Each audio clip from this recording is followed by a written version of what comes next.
Kim Jong-un's life at sea is pure extravagance. His mega yacht isn't just a vessel, it's a billion-dollar floating kingdom packed with Olympic pools, twisting water slides, lavish decks and opulent lounges. Yet the real shock isn't the yacht itself, but how he lives aboard it. Let me break it down. The secret fleet, Kim Jong-un's maritime empire. While an estimated 60% of North Korea's 26 million citizens live below the poverty line, facing chronic malnutrition and economic hardships that would break most of us, Kim Jong-un maintains what experts describe as one of the most impressive private yacht collections on the planet. We're talking about vessels that range from luxurious to absolutely mind-blowing in their extravagance. The crown jewel of this maritime empire? An 80-meter luxury cruise ship equipped with a water slide and an international standard swimming pool that stretches 164 feet long. This isn't just one yacht we're talking about. Intelligence reports and satellite imagery have revealed that Kim owns a total of 4 luxury cruise ships, ranging from 50 to 80 meters in length. Each one of these floating palaces represents millions upon millions of dollars in value, acquired through methods that would make international sanctions experts lose sleep at night. Let's start with what we know about his most famous vessel, the Princess 95 My Yacht. This isn't some run-of-the-mill rich person's toy. This is a 95-foot luxury yacht manufactured by Princess Yachts, part of the LVMH luxury group, valued at approximately $7 million. The level of craftsmanship on this vessel is absolutely extraordinary. We're talking about expansive flybridge decks, generous staterooms that could house entire families comfortably, and a full-width saloon and dining area that's designed to accommodate up to 10 guests in the kind of elegant style that most of us can only dream about. But here's what makes this story even more incredible and infuriating. This yacht was likely purchased on the secondary market. As Princess Yachts noted, the model was no longer in production at the time of identification.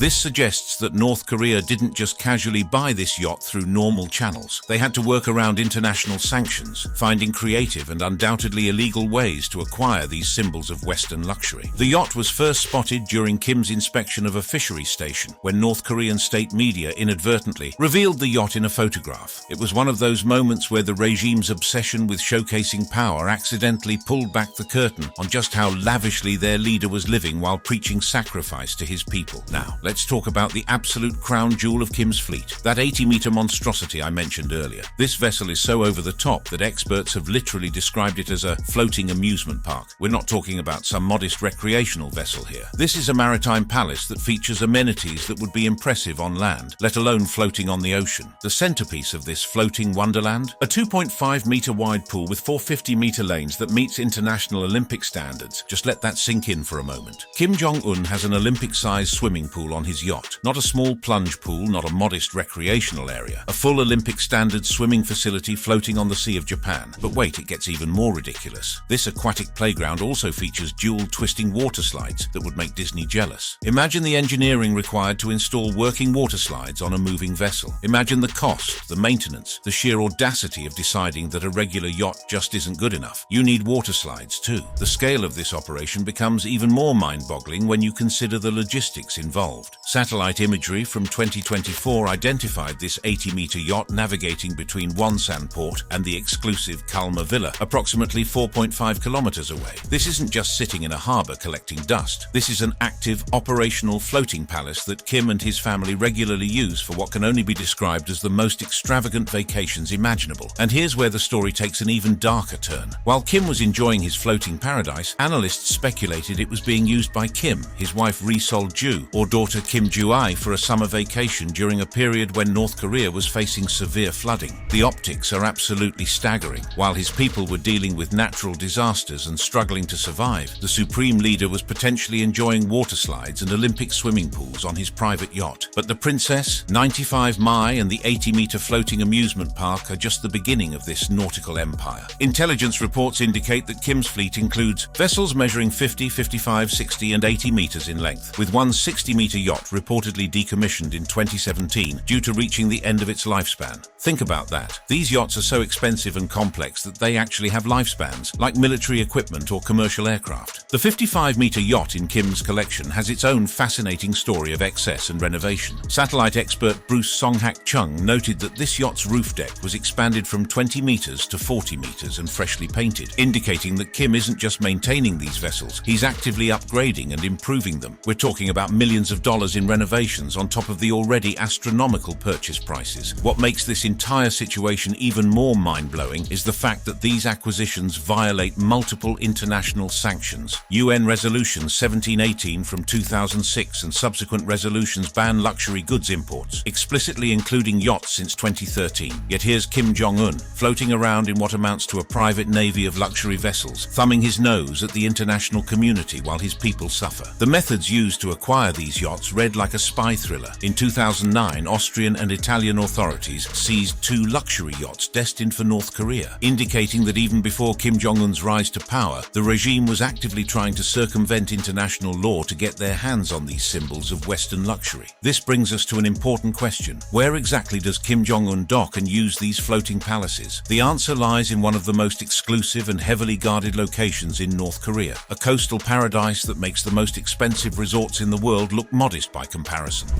Wonsan, the secret paradise where yachts meet luxury.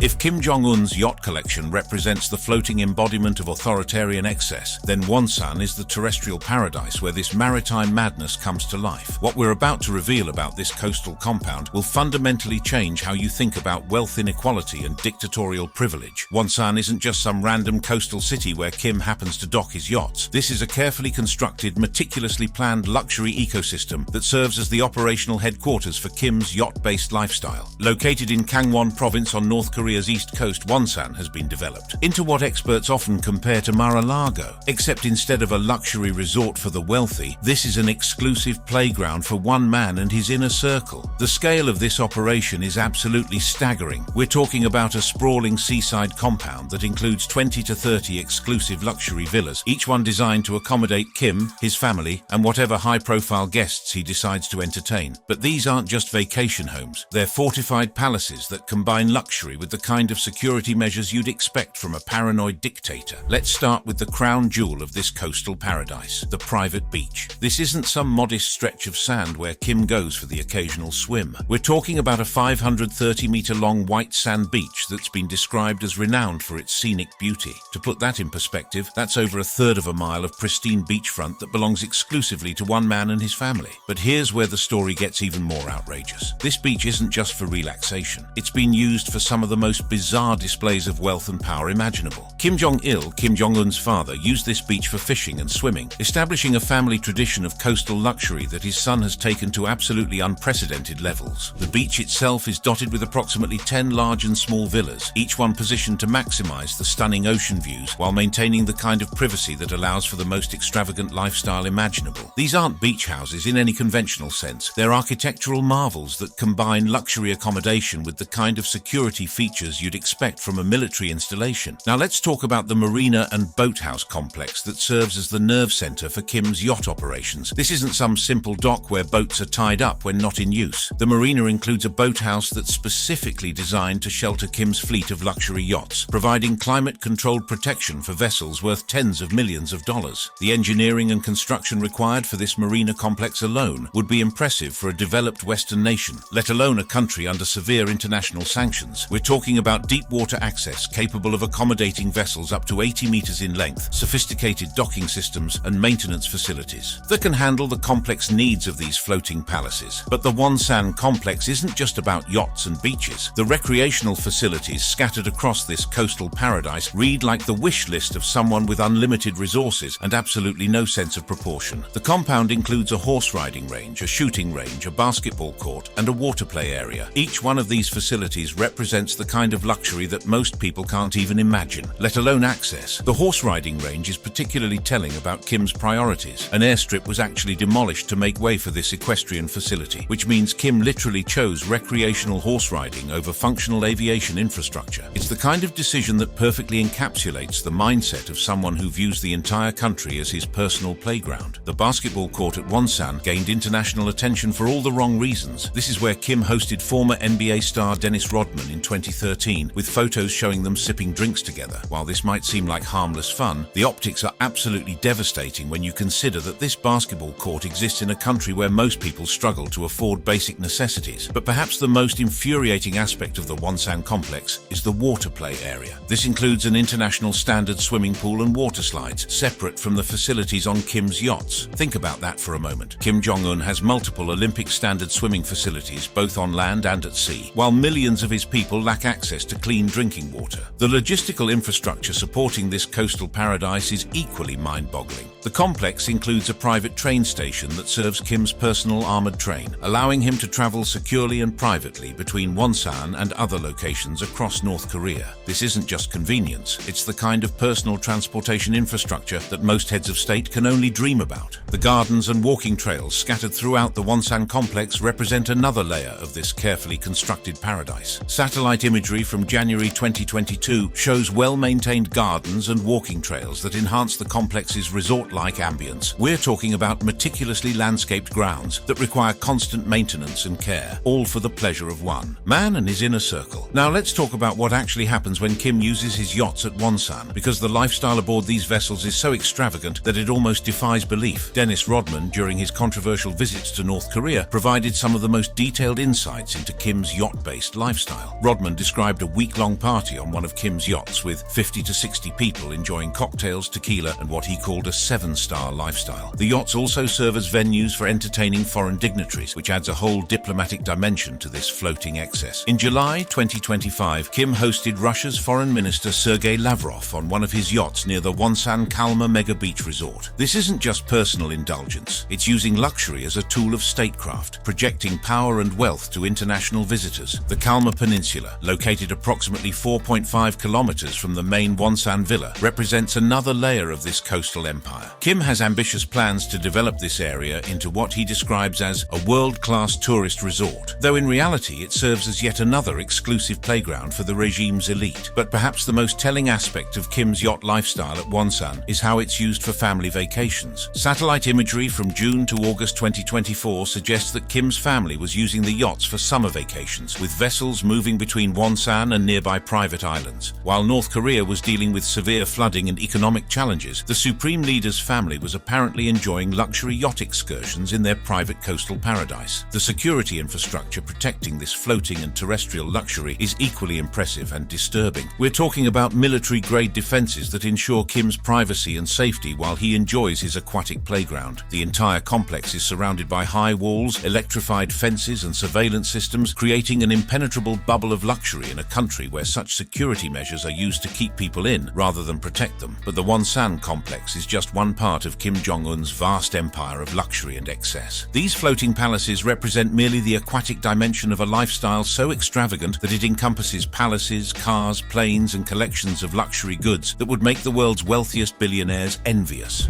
The ultimate collection: Kim Jong-un's complete empire of luxury. While Kim Jong-un's yacht collection and Wonsan paradise represent the maritime pinnacle of his extravagant lifestyle, they're just the tip of an iceberg of luxury so vast and outrageous that it redefines what we think we know about authoritarian excess. Let's start with the foundation of Kim's luxury empire, his incredible collection of palaces and residences. While most world leaders are content with one or two official residences, Kim Jong-un maintains what can only be described as a real estate portfolio fit for an emperor. Kim owns at least 17 to 20 palaces and mansions across North Korea, each one designed with lavish amenities and security measures that would make Fort Knox jealous. The crown jewel of this terrestrial empire is the Ryong-song residence in Pyongyang, Kim's primary palace. This isn't just a large house. This is a compound that spans approximately 12 square kilometers, making it larger than many small cities. The scale of luxury contained within these walls is absolutely mind-boggling. We're talking about a 1,000-seat cinema, a running track, a large pool with a water slide, horse stables, a riding area, and a shooting range. But wait, it gets even more ridiculous. Some of Kim's villas are equipped with underground facilities and special ventilation systems designed to protect against nuclear attacks. Think about that for a moment. While his people live in fear of his nuclear weapons, Kim has built himself nuclear-proof luxury bunkers where he can continue enjoying his opulent lifestyle even during Armageddon. The Kumsusan Palace of the Sun deserves special mention because it perfectly encapsulates the bizarre intersection of death, power, and luxury that defines Kim's regime. Covering 115,000 square feet, this is the largest mausoleum dedicated to a communist leader, housing the preserved bodies of Kim Il-sung and Kim Jong-il. But here's the twisted part. It also includes the Pavilion of 100 Flowers, a luxurious guest house used for high-profile meetings, meaning Kim literally conducts business in a palace of death decorated with the most expensive materials money can buy. Now let's shift gears to Kim's absolutely insane collection of luxury vehicles. This isn't just about having nice cars. This is about having a fleet so extensive and expensive that it represents a rolling museum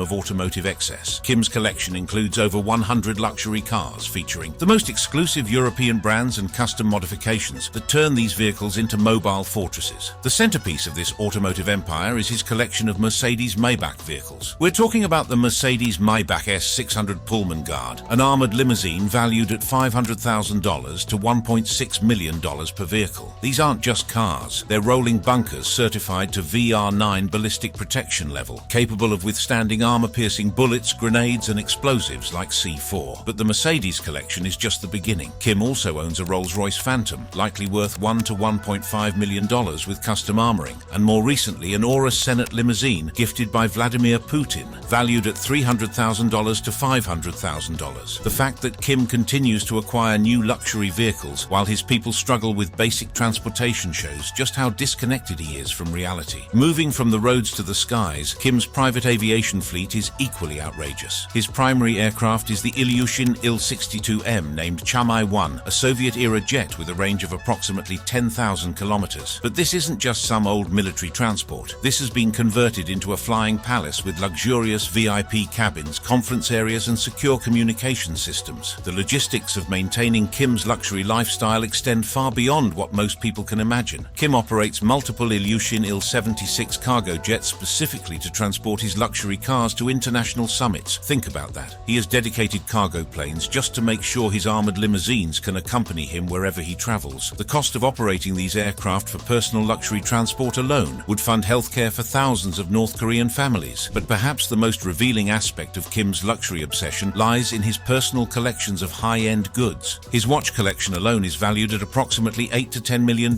featuring Swiss timepieces from brands like Patek Philippe, Rolex, and Audemars Piguet. Individual pieces in his collection can cost more than most people earn in a lifetime, with some Patek Philippe models exceeding $1.5 million each. Kim's alcohol collection represents another dimension of his excessive lifestyle. He reportedly spends $30 million annually on premium liquors, including rare cognacs, French wines, and high-end whiskies. We're talking about bottles that cost thousands or even hundreds of thousands of dollars each, consumed at lavish parties while his people face food shortages. The scope of Kim's luxury imports becomes even more staggering when you consider some of the more unusual items in his collection. He owns over 20 pianos distributed across his residences, including high-end brands like Steinway and Sons and Bosendorfer, with individual instruments costing $50,000 to $500,000 each. Why does one person need 20 pianos? Because when you have unlimited resources stolen from your people, excess becomes a form of self-expression. Kim's entertainment setup is equally ridiculous. He maintains a collection of over 20,000 imported DVDs, primarily American and Japanese films, housed in his 1,000-seat cinema. While his people are forbidden from accessing Western media, Kim enjoys Hollywood blockbusters and NBA games in a theater that cost hundreds of thousands of dollars to build and maintain. Even Kim's smoking habit reflects his taste for extreme luxury. He smokes Yves Saint Laurent cigarettes that cost $44 per pack, which means his cigarette consumption alone costs more than many North Koreans earn in a month. It's the kind of detail that perfectly illustrates the obscene wealth gap between Kim and his people. Recent additions to Kim's luxury empire show that his appetite for excess continues to grow. In 2024, he was spotted with a new Cadillac Escalade during a missile test inspection, and he's imported at least 54 Orlov trotter horses from Russia, with individual horses costing $5,000 to $20,000 each. These aren't just purchases, they're deliberate violations of international sanctions that demonstrate Kim's complete disregard for global law. The infrastructure required to support this lifestyle is equally mind-boggling. Kim maintains private train stations, helicopter landing pads, and dedicated runways at multiple locations. We're talking about transportation infrastructure that rivals major international airports, all for the convenience of one man and his inner circle. Perhaps most infuriating is how Kim uses luxury as a tool of political control. Reports indicate that he gifts luxury vehicles to loyal officials, creating a system where access to Western luxury becomes a reward for maintaining the regime. This means that Kim's collection of cars, watches, and other luxury items isn't just personal indulgence. It's a carefully orchestrated twisted system of corruption that keeps his supporters complicit in the regime's crimes. The environmental impact of Kim's lifestyle adds another layer of obscenity to this story. His fleet of yachts, private jets, and luxury cars generates massive carbon emissions for purely personal pleasure. While the world grapples with climate change, Kim treats the environment like his personal playground, burning fossil fuels at an astronomical rate for the entertainment of one family. When you step back and look at the complete picture of Kim Jong-un's luxury empire, what emerges is a portrait of greed so absolute and shameless that it challenges our understanding of human excess. We're talking about a man who owns multiple Olympic-sized swimming pools while his people lack clean water, who maintains a fleet of armored limousines while his citizens walk, who enjoys 20 pianos while his people are forbidden from accessing music from the outside world. The total value of Kim's luxury empire, including his yachts, palaces, cars, jets, and personal collections, likely exceeds several $billions. This represents wealth that could transform North Korea, providing education, healthcare, and basic necessities for millions of people. Instead, it sits in the form of unused pianos, rarely driven cars, and floating palaces that serve no purpose beyond one man's ego. The most tragic aspect of this entire story is that every yacht, every palace, every luxury car in Kim's collection represents a choice, a deliberate decision to prioritize personal indulgence over public service. In the end, Kim Jong-un's empire of luxury stands not as a symbol of success, but as a monument to the human cost of unchecked authoritarian power and the devastating inequality that emerges when leaders view their people not as citizens to serve, but as subjects to exploit. If you enjoyed this video, be sure to check out more like it by clicking the suggested cards on your screen.